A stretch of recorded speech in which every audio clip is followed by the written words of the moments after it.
خالقوف اقتصادشناس شناخته، سابق رئیس کمیته آمار حکومت تاجیکستان و سابق رئیس شهر استرافشان روز 11 سپتامبر در استرافشان در سن 63 از عالم چشم پوشید. سبب مرگ شهردار سابق گفته نشده است، ولی بنا به اطلاع خبرگزاری سپوتنیک تاجیکستان، جنازه مومن خالقوف روز 11 سپتامبر ساعت 14 در قبرستان تلتیپه شهر استرافشان به خاک سپرده می شود. مأمورزاده نظام، سردار اداره اموال دولتی در شهرداری استرافشان، به سپوتنیک خبر مرگ مومن خالقوف را تصدیق کرده گفته است خالقوف دیروز در گذشت نظامی و تنتنه‌های بخشیده به 30 سالگی جشن استقلالیت دولتی در شهر استرافشان همراه شخصیت‌های معروف اشتراک نموده بودند، ولی این صبح خبر دادند که آن کس بندگی کردند.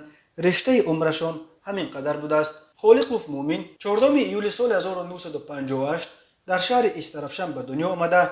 در چند مقام دولتی از جمله معاون رئیس ولایت سوخت اوید به مسائل اقتصادی، رئیس فوند نفقه، رئیس کمیته آمار حکومت تاجیکستان، رئیس شهر استرافشان، رئیس خدمات ضد منپولی شهر دوشنبه و سردار ریاست آمار ولایت سوخت کار کرده.